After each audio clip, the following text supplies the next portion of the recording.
நமச்சிவாய. ஸ்ரீ வெங்கடேஸ்வரா பக்தி தொலைக்காட்சி நேயர்கள் அனைவருக்கும் இனிய மாலை வணக்கம்.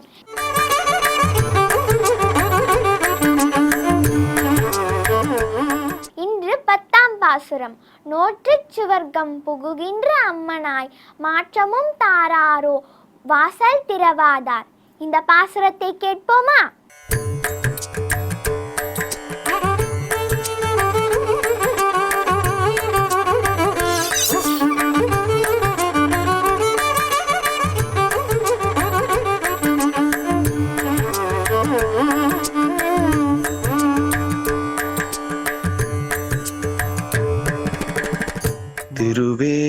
திருவேங்கடமுடையான் திருவடிகளே சரணம். ஸ்ரீமதே ராமானுஜாய நமஹ. ஆழ்வார் திருவடிகளே சரணம். நீளாதுங்கஸ்தனகிரிதடே சுப்தமுத்போத்ய கிருஷ்ணம் பாரார்த்தியம் ஸ்வம் ஸ்ருதிசரசிரசித்தமத்யாபயந்தே ஸ்வோஷ்சிஷ்டாயாம் ஸ்ரஜினிகலிதம் யாபலாத்கிருத்ய புங்க்தே கோதாதஸ்யை நம இதமிதம் பூய ஏவாஸ்து பூயः. அன்னவயல் புதுவை ஆண்டாள் அரங்கற்கு பண்ணு திருப்பாவை பல்பதியம் இன்னிசையால் பாடிக் கொடுத்தால் நற்பாமாலை பூமாலை சூடிக் கொடுத்தாலை சொல்லு.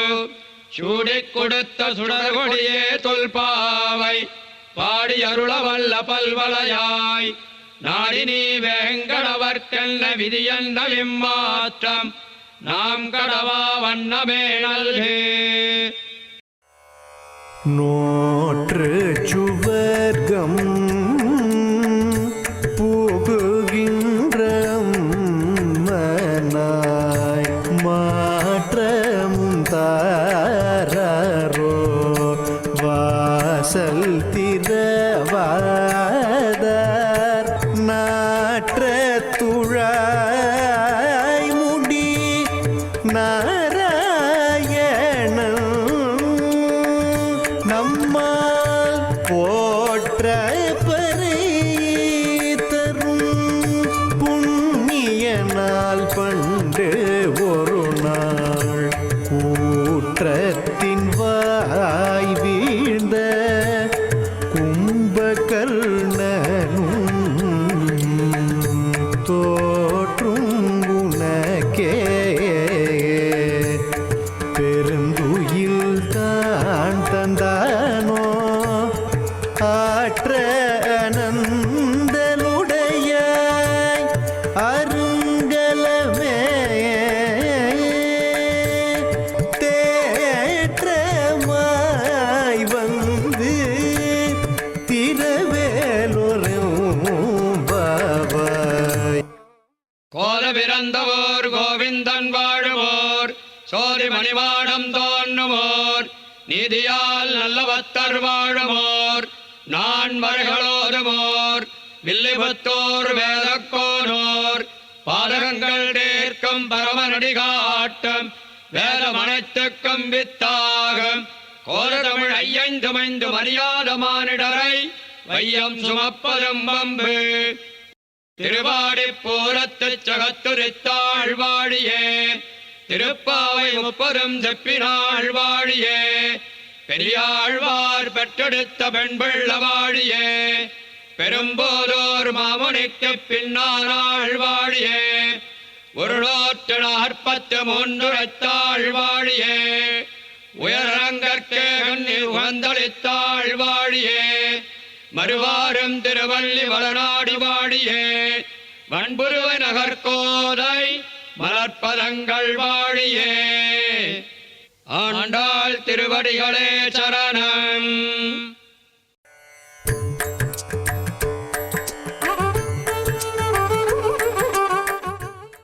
நோற்று சுவர்க்கம் புகுகின்ற அம்மனாய் மாற்றமும் தாராரோ வாசல் திறவாதார். நோற்று சுவர்க்கம் புகுகின்ற அம்மனாய் மாற்றமும் தாராரோ வாசல்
கருத்தை பார்க்கலாம். முற்பிறவியில் நாராயணனை நினைத்து நோம்பிருந்த பலனாக இப்பொழுது சுகமாக இருக்கும் பெண்ணே, உன் வீட்டை கதவை திறக்காவிட்டாலும் பரவாயில்லை, பேசவும் மாட்டாயோ? துளசி அணிந்த நாராயணனை நாம் போற்றி பாடினால் நோம்பின் பலனாக உடனே அழிப்பான். உன் தூக்கத்தை பார்த்தால் கும்பகர்ணனுமே தோற்கடித்து விடுவாய் போல் தெரிகிறதே. சோம்பலை முறித்து எந்த தடுமாற்றமும் இல்லாமல் கதவை திறந்து வெளியே வா. இதுவே இந்த பாசுரத்தின் கருத்தாகும்.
அன்னவயல் புதுவையாண்டாள் அரங்கற்கு பன்னு திருப்பாவை பல்பதியம் இன்னிசையால் பாடிக் கொடுத்தாள் நற்பாமாலை பூமாலை சூடிக் கொடுத்தாளைச் சொல்லு.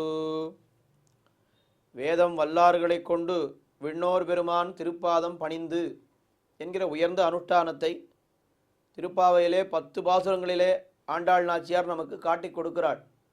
உயர்ந்த அர்த்தம் என்னால் அதை பலகால் உரைக்கச் சொல்ல வேண்டும் என்பதற்காக இந்த ஒரு அர்த்தத்தை மட்டும் விவரிப்பதற்கு 10 பாசுரங்கள். ஒவ்வொரு கோபிகையினுடைய திருமாளிகைக்காக சென்று அவர்களை எழுப்பி கொண்டு கண்ணனுடைய வீட்டிற்கு செல்ல இருக்கிறார்கள். அப்படி இன்றைய தினம் எழுப்பப்படக்கூடிய ஒரு கோபிகை, ரொம்ப மிக மிக பெருமை வாய்ந்த கோபிகை என்று சொல்ல வேண்டும். அவளை சொல்லும் பொழுது ஆத்த அனந்தலுடையாய் அருங்கலமே, ரொம்ப சத்பாத்திரமே, ஸ்ரீ வைஷ்ணவ லட்சணம் பொருந்தியவளே என்று எழுப்புகிறார்கள். அதற்கு மேலே நோத்து சுவர்க்கம் புகுகின்ற அம்மனாய் என்று ஏற்கனவே எல்லா நோன்பையும் நோற்று முடித்தவள் என்று தெரிவிக்கிறார்கள். ஒரு சின்ன அழகான ஒரு விளக்கம் இங்கே இந்த பாசுரத்திலே தெரிவிக்கப்படுகிறது. இப்போ இந்த கோபிகை எழுப்புகிறார்களே, இவளுடைய வீடு எப்படிப்பட்ட வீடு என்னால் கண்ணனுடைய வீட்டிற்கு கிரகத்திற்கு பக்கத்து வீடாமல் நடுவிலே ஒரே ஒரு சுவர் மட்டும்தான் இருந்தது இவளுடைய வீட்டுக்கும் கண்ணனுடைய வீட்டிற்கும். உடனே அந்த வீட்டு பெரியவர்கள் பார்த்தார்கள், இந்த சுவர் இருப்பதனாலே இவள் அங்கே போவதற்கும் கண்ணன் இங்கே வருவதற்கும் ரொம்ப தடையாக இருக்கிறது என்று அந்த இருந்த சுவரையும் இடித்து விட்டார்களாம். இப்பொழுது 2 வீடுகளும் ஒரே வீடாக ஆகிவிட்டதாம். கண்ணன் இங்கே வர வேண்டுமென்னால் அவன் ரொம்ப சுலபமாக இங்கே வந்து விடலாம். இவள் கண்ணனுடைய வீட்டிற்கு போகணும்னாலும் அவளும் இவளும் சுலபமாக போய்விடலாம். 2 பேரும் அவ்வளவு அந்யோன்யமாக இருக்கக்கூடியவர்கள் என்று அவ்வளவு பெருமை பெற்ற ஒரு கோபிகையைத்தான் இந்த 10வது பாசுரத்திலே எழுப்புகிறார்கள்.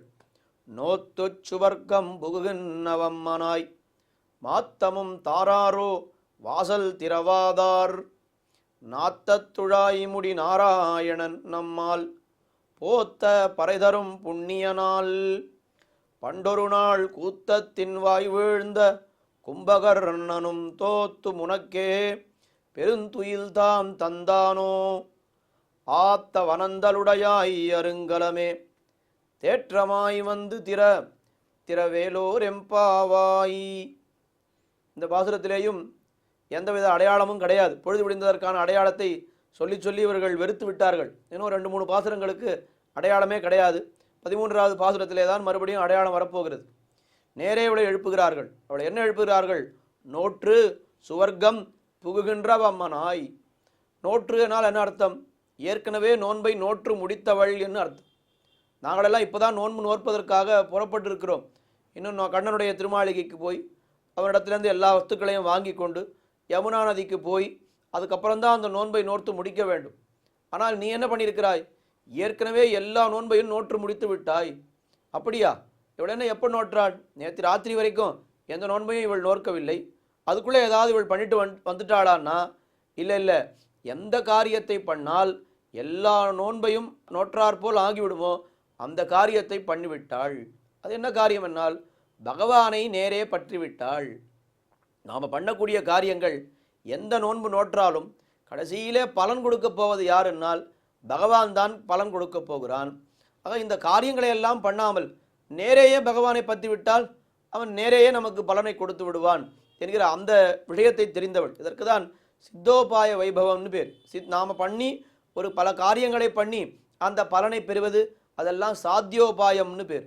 ஆனால் நேரே பகவானை பற்றுவது, பகவான் சித்தமான ரொம்ப அவன் உபாயமாக இருக்கிறான். சித்தமான உபாயம் என்னால் பலன் கொடுப்பதற்கு தயார் நிலையிலே இருக்கிறான். அப்போ அவனையே நேர பற்றி விட்டால் இந்த காரியங்கள் எல்லாம் பண்ணி அவனுக்கு சந்தோஷத்தை உண்டாக்கி பலனை பெறுவதை காட்டிலும் நேரே அவனை பற்றி அவனிடத்திலிருந்தே பலனை பெற்றுவிட்டால் எல்லா காரியத்தையும் பண்ணதற்கு சமம்னு ஆகிவிடும் இல்லையோ. அப்படி அவள் நேரே அவனை பற்றிவிட்டாள். நோற்று சுவர்க்கம் புகுகின்ற வம்மனாய். சுவர்க்கம் என்னால் ரொம்ப சுகானுபவம் பண்ணக்கூடிய ஒரு கோபிகை. ஏற்கனவே நோன்பை எல்லாம் நோற்றாயிடுத்து, இனிமே சுகானுபவம் தான். அப்படி சுவர்க்கம் புகுகின்ற அம்மனாய் என்று சொன்னாள். உள்ளே இருப்பவள் பார்த்தாள், நான் எல்லா நோன்பையும் நோற்று முடித்துட்டேன்னு இவா சொல்கிறாளே, அப்படி ஒன்றும் பண்ணதா தெரியலையே, இவள் அனாவசியமாக இப்படி ஒரு வார்த்தை பேசுகிறார்களேன்னு சொல்லி அவள் பதில் கூறாமல் அப்படியே இருந்தாள். உடனே இவர்கள் என்ன சொன்னார்கள்? மாத்தமும் தாராரோ வாசல் திறவாதார்.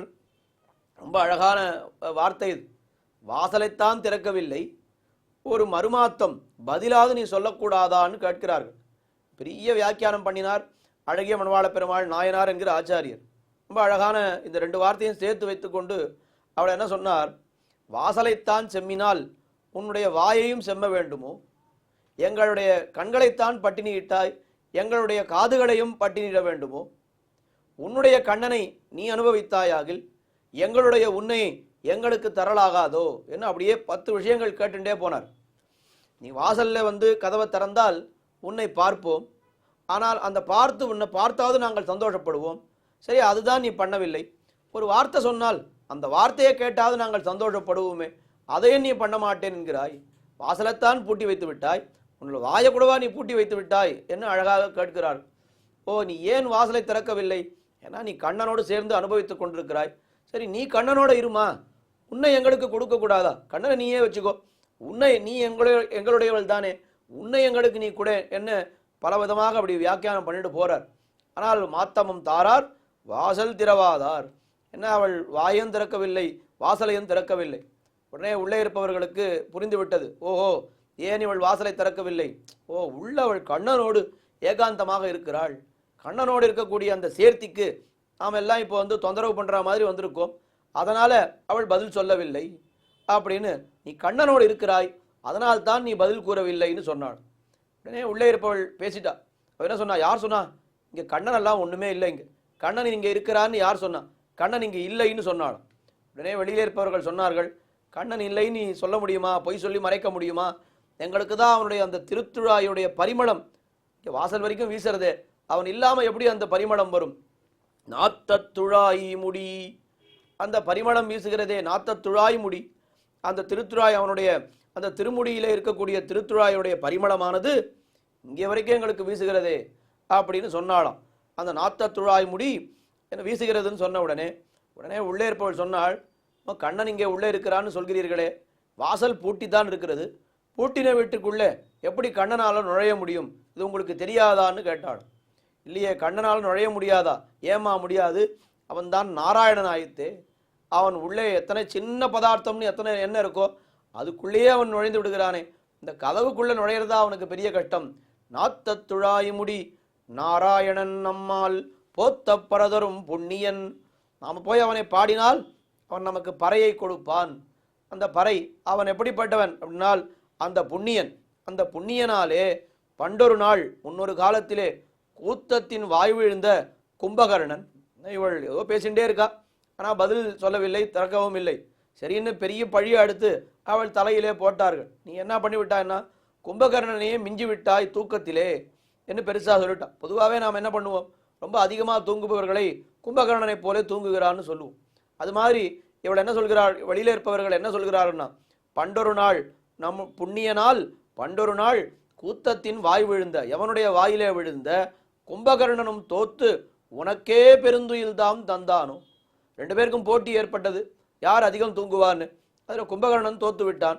தோத்த பிற்பாடு அவன் என்ன பண்ணிவிட்டான், தோத்ததற்கு பரிசாக தன்னுடைய தூக்கத்தையே உனக்கு கொடுத்து விட்டான். கும்பகர்ணனும் தோத்து தோத்து உனக்கே பெருந்துயில் தானே தந்தானோ, உனக்கே அவன் கொடுத்து விட்டு போய்விட்டான்னால் அப்போ நீ எத்தனை நாளை தூங்குவா? அவனே 6 மாதம் தூங்குவான், நீ அவனோட அதிகமாக தூங்குவாய், அதற்கு மேலே அவனுடைய தூக்கமும் உனக்கு சேர்ந்து விட்டது என்னால் அப்போ நீ எவ்வளவு நாளை தூங்குவாய் அப்படின்னு கும்பகர்ணனும் தோத்து உனக்கே பெருந்துயில் தாம் தந்தானோ. இந்த வார்த்தையை கேட்ட உடனே உள்ளே இருப்பவளாலே அதுக்கு மேலே தூக்கம் வருமா? வராது. உடனே சட்டுன்னு அவள் எழுந்திருந்து வர ஆரம்பித்தாள். உடனே அவளுடைய அந்த சோம்பல் முறித்தாள். எழுந்து வரணும்னா முதல்ல படுக்கையிலிருந்து சோம்பல் முறிக்கணும். அந்த சோம்பலுக்கு ஒரு மங்களாசாசனம், ஆத்த அனந்தல் உடையாய் என்ன அந்த சோம்பலுக்கு மங்களாசாசனம் பண்ணார்கள். அருங்கலமே, ரொம்ப சத்பாத்திரமே, ஸ்ரீ வைஷ்ணவ லட்சணம் பரிபூர்ணமாக பொறிந்திருக்கக்கூடியவளே என்று சொன்னாள். அந்த அருங்கலமே தேத்தமாய் வந்து திற என்ன அவள் எப்படி இருக்கிறாள்? உள்ளே இருப்பவள் எம்பெருமானை நினைத்தவாறே காலாழும் நெஞ்சழியும் கண் சுழலும் என்று அப்படியே அவள் பேய் போல இருக்கிறாள். அப்படியெல்லாம் நீ வந்து திறக்கக்கூடாது, உன்னை தேத்தி கொண்டு நன்றாக வந்து திறக்க வேண்டும் என்று இந்த கோபிகை எழுப்புகிறார்கள். கோபிகையும் உடனே வந்து எழுந்திருந்து வந்து கதவை திறந்து இந்த கோஷ்டியிலே சேர்கிறார்கள். இந்த பாசுரத்திலே அனுபவிக்கப்படுகின்ற திவ்ய தேசம் மலையாள திவ்ய தேசங்களிலே இருக்கக்கூடிய திருக்காட்கரை என்கிற திவ்ய தேசம். நம்மாழ்வார் பாடியிருக்கிறார் இந்த பெருமாளை பற்றி, ரொம்ப அழகான ஒரே பாசுரம். அதில் என்ன தெரிவிக்கிறார், அந்த திருக்காட்கரை என்கிற பதிகத்திலே உருகுமால் நெஞ்சம் என்று ஒரு பதிகம் பாடியிருக்கிறார். அதில் முக்கியமான பாசுரமாக ஒரு பாசுரம் காட்டப்படுகிறது. அந்த பதிகத்திலே தெருவெல்லாம் காவி கமழ் திருக்காட்கரை என்ன அந்த வாசனை பற்றி தான் ஆழ்வார் பேசுகிறார். இங்கேயும் நாத்த துழாய் முடி நாராயணன் என்று அந்த திருத்துழாயினுடைய வாசனை பற்றி தான் இங்கேயும் பிரஸ்தாவம் இருக்கிறது. அதற்கு மேலே அங்கே என்ன பாசுரம் என்னால், வாரிக்கொண்டு உன்னை விழுங்குவன் காணிலென்னு ஆர்வுத்த எண்ணெய் ஒழிய எண்ணில் முன்னம் பாரித்து தான் என்னை முத்தப்பருகினான். என்ன ஆழ்வார் என்ன சொன்னார், எம்பெருமானை நான் அனுபவிக்க விட வேண்டும், எம்பெருமானை அப்படியே விழுங்கி விட வேண்டும்னு அவர் பாரி சென்றிருந்தாராம். எம்பெருமான் வந்தான். வந்தவுடனே எம்பெருமானை பார்த்தவுடனே அப்படியே ஆழ்வார் உருகிவிட்டார். உருகின ஆழ்வாரை எம்பெருமான் பருகிவிட்டான். தான் என்னை முத்தப்பருகினான் காரோக்கும் காட்கரையப்பன் கடியனேன்னு சொன்னார். அப்போ அதே போல இங்கே எப்படி இருக்கிறாள் என்னால், ஆழ்வார் எம்பெருமான் அதாவது கண்ணன் வர வேண்டும் என்று இவள் காத்து கொண்டிருக்கிறாள். கண்ணன் வந்தான், கண்ணன் வந்தால் அவன் அனுபவிக்கலாம்னு காத்து கொண்டிருக்கிறாள். கண்ணன் வந்து விட்டு என்ன பண்ணிட்டான்னா இவளை நன்றாக பருகிவிட்டு என்ன பண்ணிட்டான், கடைசியில் இவளுக்கு என்ன எடுத்து பாருங்கோ, ஆப்த அனந்தலுடையாய் தேத்தமாய் வந்து திரா என்று சொல்கிற அளவுக்கு அப்படியே நிலை குலைந்து விட்டாள். என்ன இதெல்லாம் நோத்து சுவர்கம்பு என்ன அம்மனாய் எல்லாம் பெரிய சாஸ்திரார்த்தங்களிலே பரகத ஸ்வீகாரம்னு சொல்லுவா. எம்பெருமான் வந்து நம்மை கை கொள்ள வேண்டும் என்று காத்து கொண்டிருப்பவள். இங்கே ஆழ்வாருக்கு அப்படித்தான் நடந்தது என்று அதெல்லாம் பார்க்கிறோம். ஆக இந்த பாசுரத்தால் திருக்காட்கரை என்கிற திவ்ய தேசம் உணர்த்தப்படுகிறது என்று காஞ்சி சுவாமி காட்டியிருக்கிறார். தொடர்ந்து அனுபவிப்போம். ஆண்டாள் திருவடிகளே சரணம். ஆழ்வார் எம்பெருமானார் ஜீயர் திருவடிகளே சரணம்.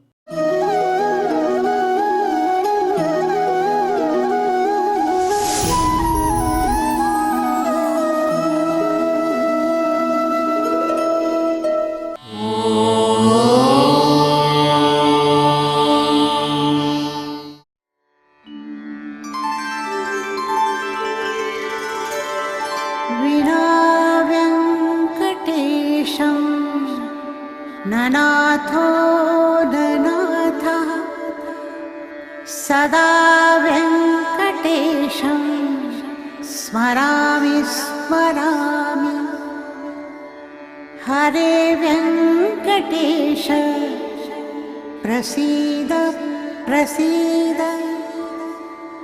प्रियं वेङ्कटेश प्रयच्छ प्रयच्छ